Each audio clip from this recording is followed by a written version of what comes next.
Boknam had spent her entire life trapped on a small, isolated island where suffering had become normal. Her husband abused her without mercy, beating and humiliating her whenever he pleased.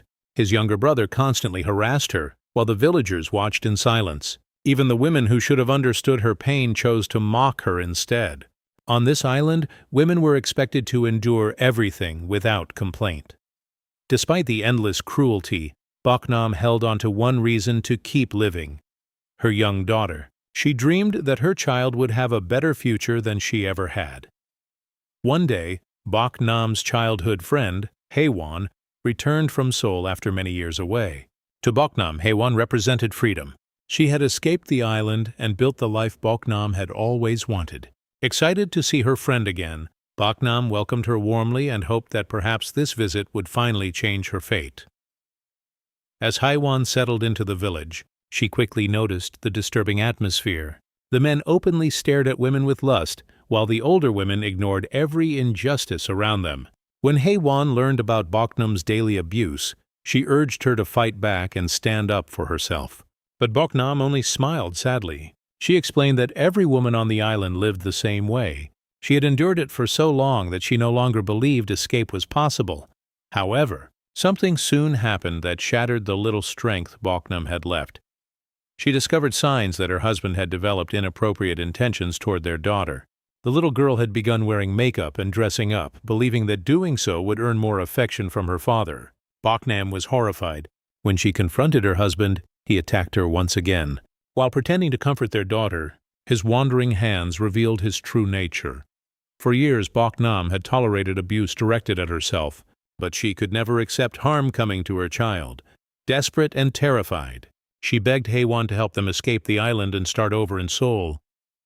Through tears, she confessed everything she had witnessed, but Haywan dismissed her fears, believing Boknam was exaggerating in order to leave the island. Those words crushed Boknam's final hope.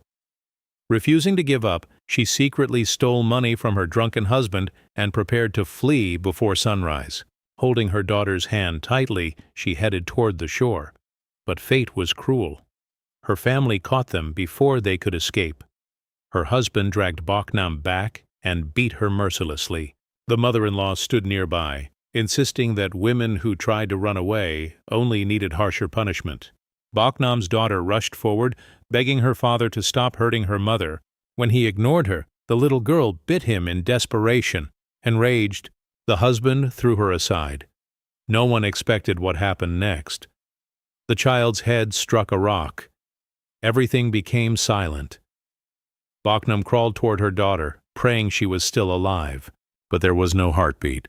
The bright, innocent child who had given her a reason to survive was gone forever.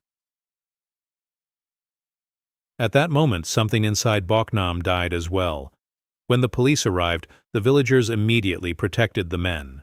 They claimed the girl had fallen by accident. Boknam screamed that her husband had killed their daughter and begged for justice. The only person who could save the truth was Haywan. Boknam pleaded with her oldest friend to testify.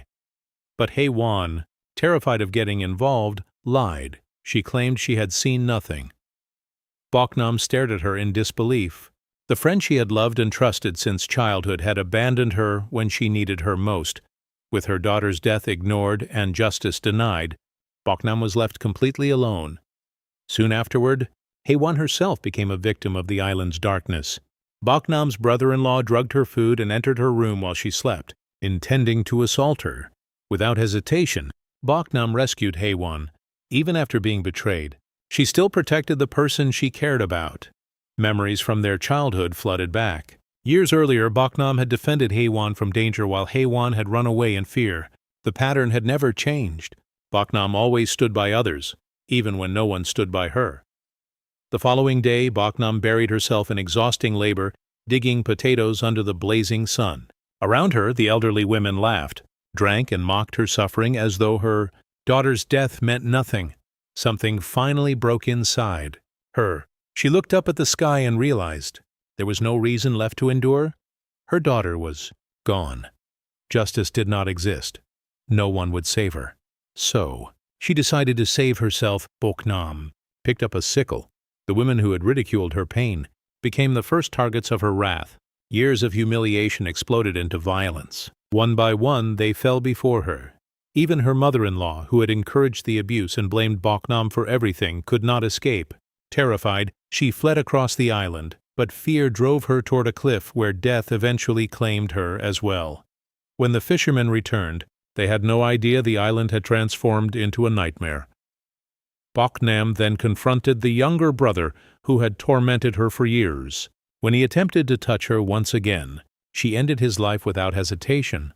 Only one person remained: her husband, the man responsible for destroying her family. Their final confrontation was brutal. He fought desperately to survive, overpowering her several times. But Boknam had endured years of pain. Fueled by grief and rage, she refused to give up. At the perfect moment, she struck back. The husband who had terrorized her life finally fell. For the first time in years, Boknam released every ounce of hatred she had buried inside her heart. The nightmare was over, or so she thought. Haewon fled in terror, desperate to escape the island. More chaos followed as Boknam pursued the last fragments of her broken past. By the next day, Boknam had left the island for the first time in her life and tracked Haewon down in the city. Haewon believed Boknam had come to kill her. Panicked and overwhelmed by guilt, she searched for safety while injured policemen attempted to stop Boknam. During the struggle, Boknam suffered a fatal wound. Bleeding and exhausted, she approached Haewon one final time, but she did not raise a weapon. Instead, she handed Haewon a flute. It was the same flute connected to the memories of their childhood. With tears in her eyes, Boknam asked her oldest friend to play their song one last time. As the gentle melody filled the room, Boknam rested her head against Haewon and quietly closed her eyes. Only then did Haewon understand. If Boknam had truly wanted revenge against her, she had countless chances to take it. What Boknam had wanted all along was not hatred. She wanted someone to believe her, someone to stand beside her, someone who wouldn't look away. Later, Haewon found the letter Boknam had once sent her. The pages were filled with loneliness, fear, hope, and desperate cries for help. As she read each word, regret consumed her. If she had listened sooner, if she had spoken the truth, if she had chosen courage over silence, perhaps a mother would not have lost her daughter. Perhaps a friend would not have become a murderer. But some regrets arrived too late. And on that day, Haewon finally understood that indifference can destroy lives just